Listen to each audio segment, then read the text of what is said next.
देवराजसेव्यमानपावनाङ्घ्रिपङ्कजं व्याळयज्ञसूत्रमिन्दुशेखरं कृपाकरं नारदादियोगिवृन्दवन्दितं दिगम्बरं काशिकापुराधिनाथकालभैरवं भजे। भानुकोटिभास्वरं भवाब्धितारकं परं नीलकण्ठमीप्सितार्थदायकं त्रिलोचनं कालकालमम्बुजाक्षमस्तशून्यमक्षरं काशिकापुराधिनाथकालभैरवं भजे। शूलटङ्कपाशदण्डपाणिमादिकारणं श्यामकायमादिदेवमक्षरं निरामयं भीमविक्रमं प्रभुं विचित्रताण्डवप्रियं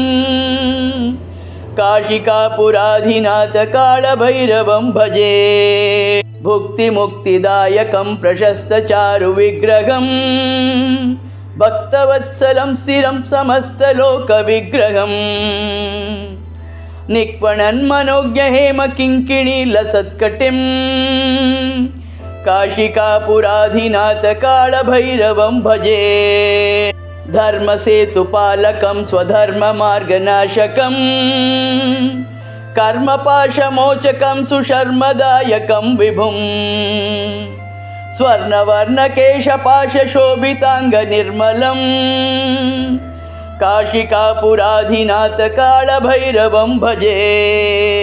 रत्नपादुकाप्रभाभिरामपादयुग्मकं नित्यमद्वितीयमिष्टदैवतं निरञ्जनं मृत्युदर्पणाशनं करालदंष्टभूषणं काशिकापुराधिनाथकालभैरवं भजे।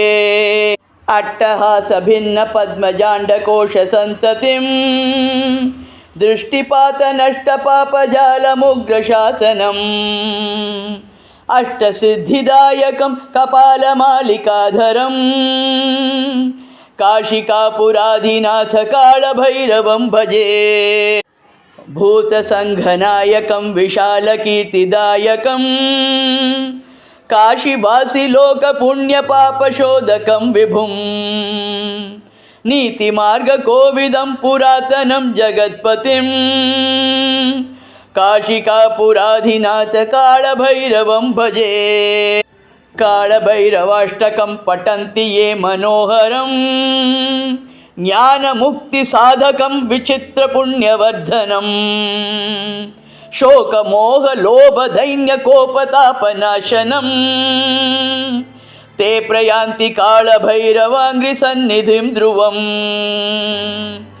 काशिकापुराधिनाथकालभैरवं भजे। काशिकापुराधिनाथकालभैरवं भजे। शुभम्।